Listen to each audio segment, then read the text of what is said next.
Hi beautiful subscribers, ఎంతమందికి దొండకాయ పకోడీ అంటే ఇష్టమో కామెంట్ చేయండి. నాకైతే చాలా ఇష్టం. ఫస్ట్ టైం అయితే చేశాను, ఒకసారి చూసేయండి దాని ప్రిపరేషన్ అయితే. వీడియోని అయితే 2 నిమిషాల్లో అడ్జస్ట్ చేసేసాను, కానీ చేయడానికి నాకు అరగంట పట్టింది. కానీ చాలా సింపుల్ గా ఉంటుంది, టేస్టీగా ఉంటుంది. నేనైతే ముందు శనగపిండి, బియ్యం పిండి, కొంచెం కార్న్ఫ్లవర్, కొంచెం పసుపు, కారం అయితే వేసుకున్నాను. తగినంత ఉప్పు, కొంచెం ధనియాల పౌడర్ వేసుకున్నాను అనమాట.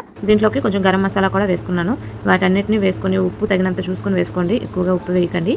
ఇవన్నీ బాగా మిక్స్ చేసుకున్న తర్వాత దీంట్లోకి ముందుగా కట్ చేసి పెట్టుకున్న దొండకాయలు ఇవ్వండి. నేనైతే 4 మొలకలు చేసుకున్నాను. ఇలా దొండకాయలని కట్ చేసుకొని పెట్టుకున్నాను అనమాట.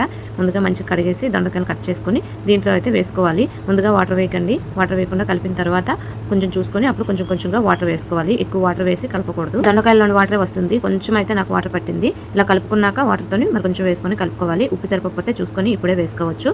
మొత్తం కలిపేసి ఒక 5 మినిట్స్ పక్కన పెట్టుకున్నాను. పిండి పలుచగా అయిపోతే మరి కొంచెం శనగపిండి వేసుకొని కలుపుకొని పకోడీలా వేసుకోవడమే. ఆయిల్ హీట్ అయ్యాక కొంచెం కొంచెంగా వేసుకొని ఫ్రై చేసుకోవాలి. ఎక్కువగా వేసుకోకండి, మీడియం ఫ్లేమ్ లో పెట్టుకొని ఫ్రై చేసుకోండి, లేకపోతే సరిగ్గా కుక్ అవ్వనమాట. అప్పట్లో ఎక్కువ ఫంక్షన్స్ లో పెట్టేవాళ్ళు మా సైడ్. చాలా బాగుంటుంది. నేనైతే ఫస్ట్ టైం అయితే చేశాను అనమాట, కానీ సూపర్ గా వచ్చింది, బాగా వచ్చింది. క్రిస్పీగా కొంచెం శనగపిండి వేసుకోండి, అప్పుడే కొంచెం కరకరలాడుతూ వస్తాయి. గొండి ఇలా ఫ్రై చేసుకోవాలన్నమాట. మధ్య మధ్యలో కలుపుతూ ఉండండి.